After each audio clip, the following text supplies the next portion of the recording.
Fourth views, चौथा विचार, बाकी फिर करेंगे। पंचायत चुनाव को लेकर बड़ा अपडेट आपके बीच लेकर आया हूं, जो करीब करीब 1,20,000 पंचायती राज प्रतिनिधियों के लिए बड़ी बात है। पंचायत चुनाव नहीं होंगे, यह तय हो गया। 15 जून तक ही पंचायत प्रतिनिधियों का कार्यकाल है, यह भी तय है। तय यह भी हो गया है कि अब परामर्शी समितियां काम करेंगी। त्रिस्तरीय पंचायती राज व्यवस्था में 3 तरह की समितियों का गठन किया गया है। पदधारकों के नाम बदल गए हैं। कैसे समितियां काम करेंगी, समिति में कौन कौन सदस्य होंगे, सरकार क्यों मजबूर हुई समिति को बनाकर काम कराने के लिए, जबकि पहले उसकी योजना यह थी कि पंचायत प्रतिनिधियों के बदले सारे विकास कार्य पदाधिकारियों के निर्देशन में संपन्न कराए जाएं। लेकिन सरकार ने परामर्शी समितियों का गठन करने का निर्णय लिया। राजनीति कहाँ हुई, अब समितियां काम कैसे करेंगी, इन सब पहलुओं पर मैं आपको पूरी बात विस्तार से एकदम सहज सरल भाषा में स्पष्ट रूप से बताऊंगा, ताकि हमारे सभी पंचायती राज प्रतिनिधि इसको आसानी से समझ सकें। आप देख रहे हैं फोर्थ व्यूज उपेंद्र कश्यप के साथ पंचायत चुनाव पर एकदम एक्सक्लूसिव रिपोर्ट। पहले हम आपको एक आंकड़ा दे देते हैं। बिहार में 8,442 पंचायतों के लिए चुनाव हुए थे। इनका कार्यकाल 15 जून को समाप्त हो रहा है।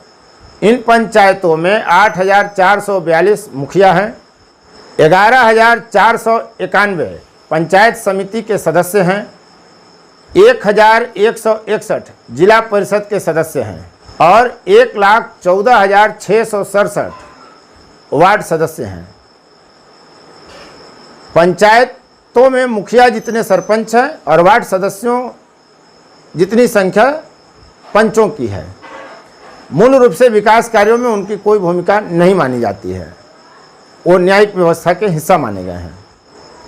पंचायत समिति सदस्यों को मिलाकर करीब करीब 1,34,35,000 पंचायती राज प्रतिनिधियों के लिए 15 जून का डेडलाइन है।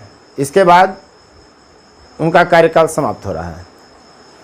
सरकार ने पहले प्रयास किया कि वह पंचायती राज प्रतिनिधियों का कार्यकाल न बढ़ाए, उनकी सेवा समाप्त कर दी जाए और उनके बदले विकास कार्यों की निगरानी का जिम्मा अधिकारियों के जिम्मे सौंप दिया जाए।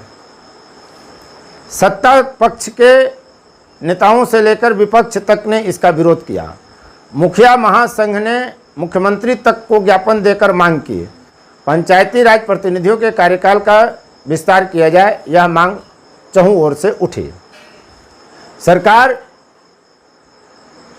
झुकी और उसने यह तय किया कि अब परामर्श समितियों का गठन किया जाएगा।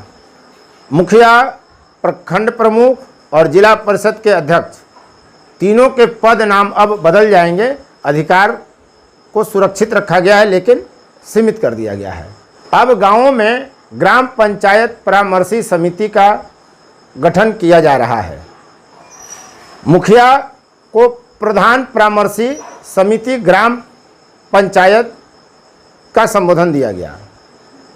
पंचायत समिति के जो प्रमुख होते हैं, जिसे आमतौर पर प्रखंड प्रमुख कहा जाता है, अब पंचायत समिति की जगह पंचायत परामर्शी समिति का गठन होगा, जिसके प्रखंड प्रमुख को अब प्रधान परामर्शी पंचायत समिति कहा जाएगा। जिला परिषद अध्यक्ष,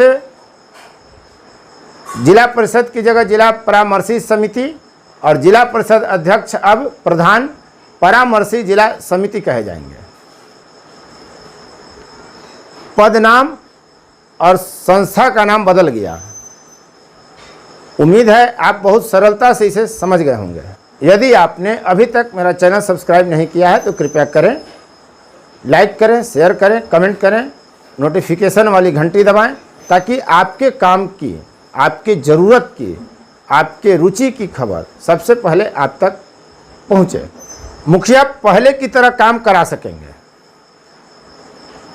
विकास कार्य अनियमितता नहीं हो, इसके लिए समिति में सरकार के नुमाइंदे शामिल किए गए हैं। लेकिन यहाँ यह स्पष्ट आप तमाम पंचायती राज के प्रतिनिधि जान लें कि सरकारी प्रतिनिधि जो शामिल किए जा रहे हैं परामर्शी समितियों में, वे सदस्य होंगे लेकिन उनका कोई मताधिकार नहीं होगा। समिति की किसी बैठक में वो वोटिंग नहीं कर सकते। यह क्लियर है। अब आपको बताते हैं कि समिति में सदस्य कौन कौन होंगे। बिहार में 8,442 ग्राम पंचायत हैं। इसके मुखिया का नाम अब बदल गया। मुखिया परामर्शी समिति ग्राम पंचायत का प्रधान अब कहा जाएगा।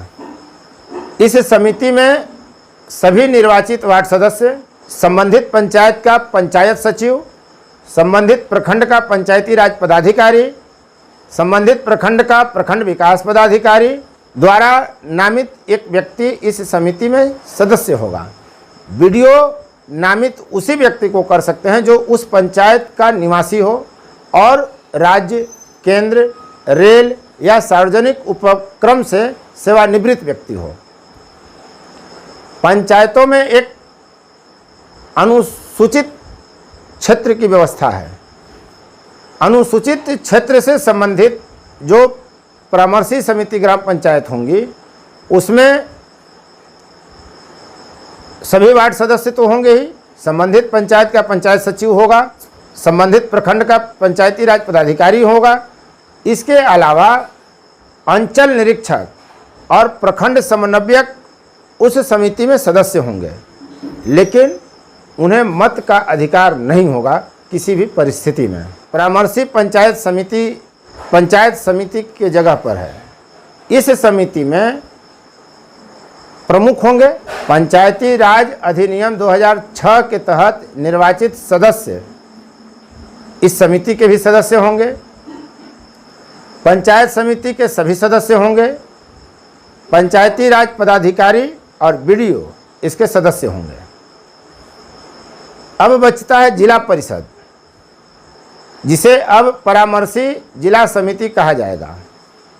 तो पंचायती राज अधिनियम 2006 के तहत निर्वाचित जिला परिषद सदस्य, वर्तमान जिला परिषद सदस्य, डीडीसी और जिला पंचायती राज पदाधिकारी इस समिति के सदस्य होंगे।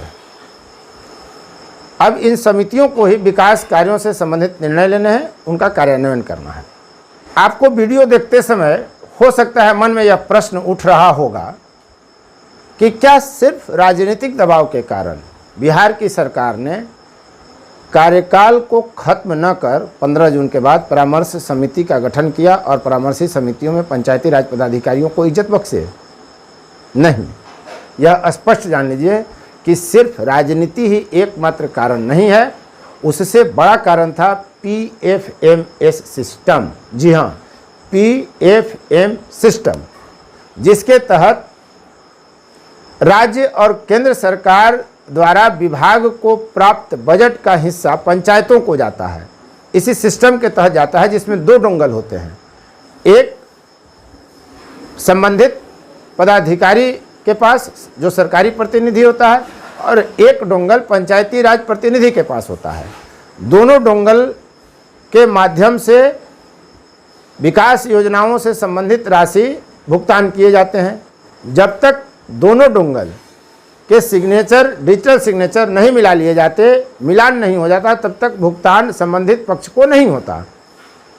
सरकार के सामने चुनौती यह थी कि अगर पूरी तरह पंचायत प्रतिनिधियों का कार्यकाल खत्म कर दे 15 जून के बाद, तो दोनों डोंगल अगर पदाधिकारियों को देंगे तो भ्रष्टाचार की संभावनाएं बढ़ जाएंगी।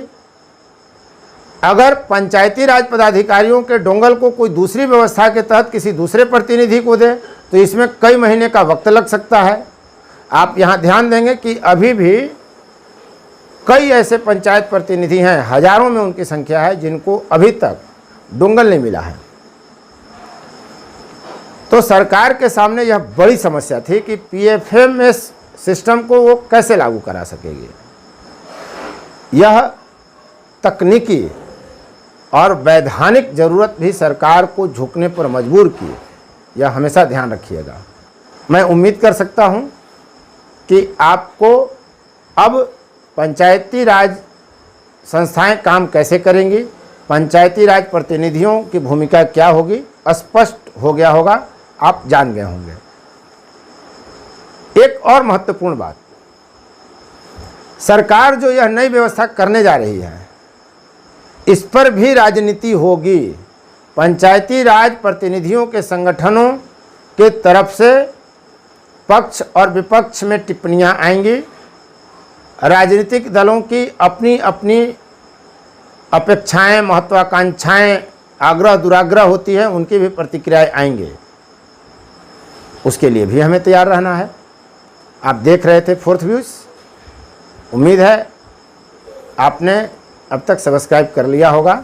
आज की कहावत है, टांग उठे ना चढ़ल चाहे हाथी, यानी शक्ति से बाहर काम करने का प्रयास करना, अपनी क्षमता से अधिक काम करने की कोशिश करना। इस कहावत का यही अर्थ है। आप जिस तरह से इस फोर्थ व्यूज यूट्यूब चैनल को प्रोत्साहित कर रहे हैं, बढ़ावा दे रहे हैं, इसकी चर्चा अब होने लगी है कि बहुत कम समय में फोर्थ व्यूज को बढ़िया संख्या में सब्सक्राइबर मिले। सभी सब्सक्राइबर्स, दर्शक, लाइक, शेयर और कमेंट करने वालों का फोर्थ व्यूज आभार व्यक्त करता है। धन्यवाद। फोर्थ व्यूज, चौथा विचार।